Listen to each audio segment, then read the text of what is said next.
बरसातों के दिन थे। कबूतर के बच्चे होने वाले थे। कबूतर ने अपने पेड़ पर ध्यान दिया। उसे लगा कि उसका पेड़ इन बरसातों में टूट जाएगा।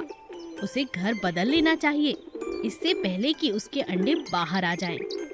कबूतर अपनी कबूतरी से कहता है, देखो, मैं सोच रहा हूँ हमें पेड़ बदल लेना चाहिए। चलो एक नए पेड़ की तलाश करें। इन बरसातों में जरूर हमारा ये पुराना घर टूट सकता है। आप ठीक कहते हैं, चलिए। दोनों कबूतर और कबूतरी नए पेड़ की तलाश में निकल जाते हैं। उन्हें एक बहुत ही खूबसूरत सुनहरे रंग का पेड़ नजर आता है। कबूतरी कबूतर से कहती है, इस पेड़ को देखकर तो मैं आकर्षित हो गई हूँ। क्यों ना हम यहीं पर अपना घर बना लें? मगर मुझे तो ये कोई जादुई पेड़ मालूम होता है। इस तरह के सुनहरे पत्ते मैंने आज तक नहीं देखे। क्या कहा? जादुई पेड़? क्या सच में जादुई पेड़ भी होते हैं? हाँ, होते हैं। अरे नहीं होते, चलो ना यहीं घर बना लेते हैं।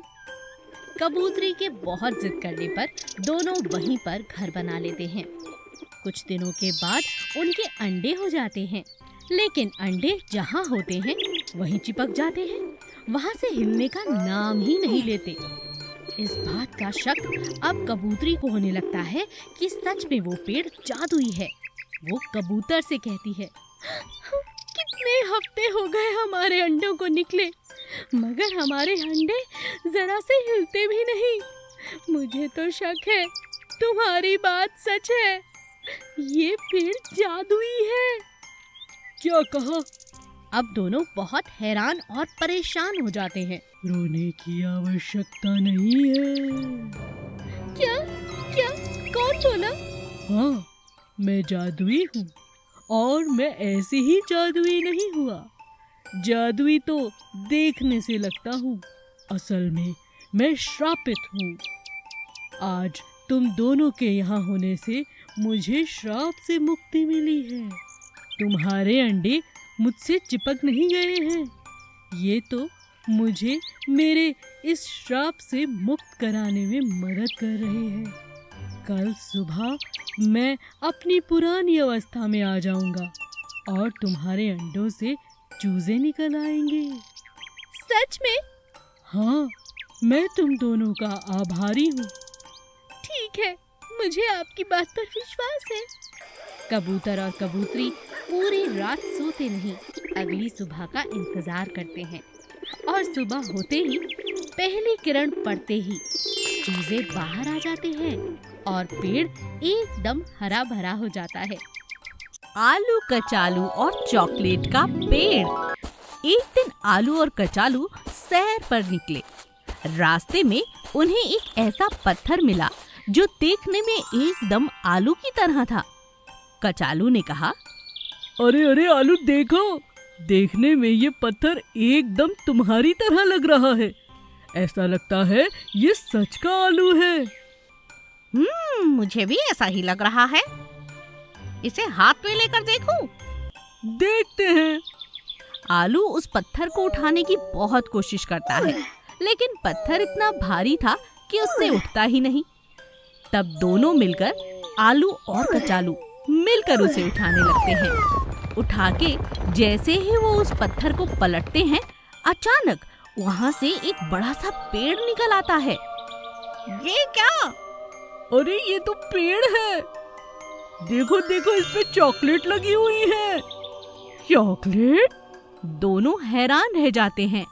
वो पेड़ कोई मामूली आम पेड़ नहीं था।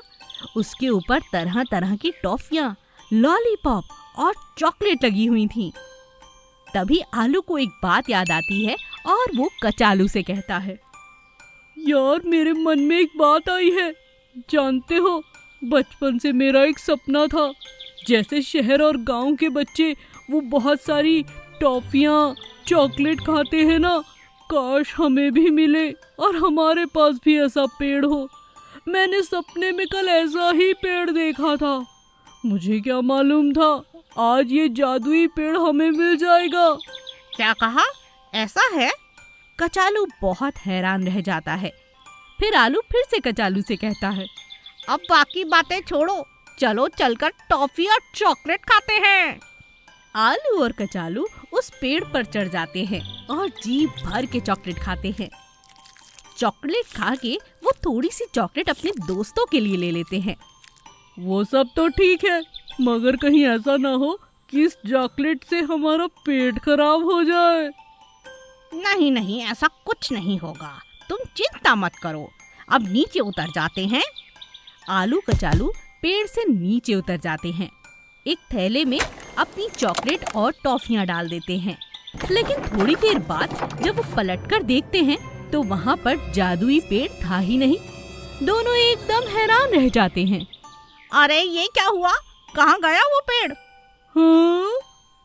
दोनों ये चमत्कार देखकर हैरान रह जाते हैं और एक दूसरे की शक्ल निहारते रह जाते हैं। तब आलू कचालू से कहता है, ये तो ठीक मेरे सपने की तरह गायब हो गया। अब तो जल्दी से घर चलो कचालू, डर लग रहा है। दोनों डर के मारे अपने घर जाते हैं और घर जाकर मजे से चॉकलेट खाते हैं। प्याज की खेती। राघव हर साल अपने खेतों में सिर्फ और सिर्फ प्याज की खेती किया करता था। अक्सर वो इस बात का ध्यान रखता था कि बाजार में कौन सी सब्जी की बहुत ज़्यादा डिमांड है। अक्सर उसी सब्जी का वो खेती किया करता था। प्याज की हमेशा ही बाजार में अच्छी डिमांड रहती थी, इसीलिए वो ज़्यादातर प्याज ही बोता था।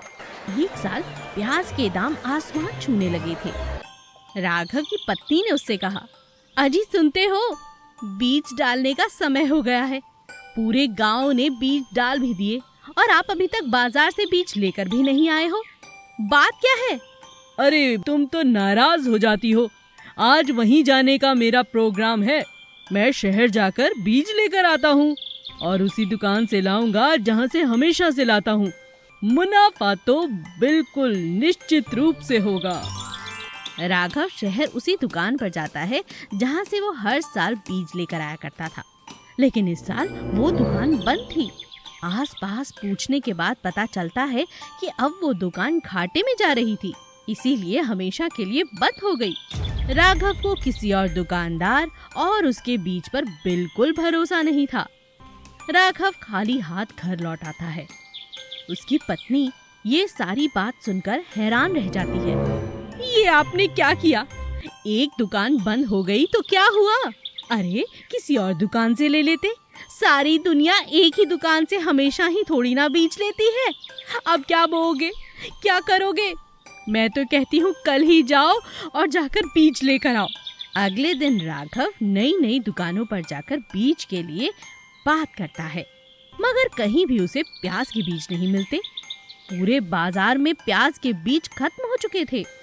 यही बात जब वो घर में पत्नी को आकर बताता है तो वो बहुत नाराज हो जाती है।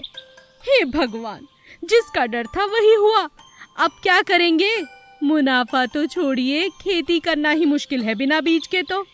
राघव मुस्कुराते हुए अपनी पत्नी से कहता है, मैं जानता था तुम यही कहोगी, लेकिन इस बार मेरे पास एक उपाय है।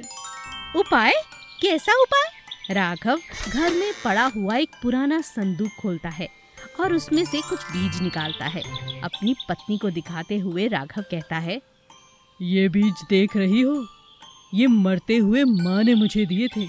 ये कोई आम बीज नहीं है, ये बहुत अच्छी फसल के बीज हैं। माँ ने कहा था, कभी किसी मौसम में अगर ऐसा हो कि बीज न मिले तो इन बीजों को खेतों में डालकर गुजारा कर लेना। माँ तो माँ होती है ना। देख, मेरे पास बीज है। इस बार तो फसल ऐसी होगी कि पूरे गांव के पास ऐसी प्याज न मिलेगी। हाँ, ये तो आपने सच में कमाल की बात कर दी। अगले ही दिन राघव अपनी पत्नी के साथ खेतों में बीज डाल देता है। खेतों में बीज डालने के बाद एक अजीब चीज होती है। एक एक प्याज का साइज इतना बड़ा होता है कि हर कोई दूर दूर से उसके खेत देखने आता है। एक एक प्याज 5-5 किलो का था। ना केवल राघव का प्याज दूर देश तक जाता है, बल्कि उसे इस बात का बहुत मुनाफा भी होता है। कभी कभी नुकसान के पीछे भी कोई फायदा होता है। बस हमें अपने नजरिए को बदलने की जरूरत है।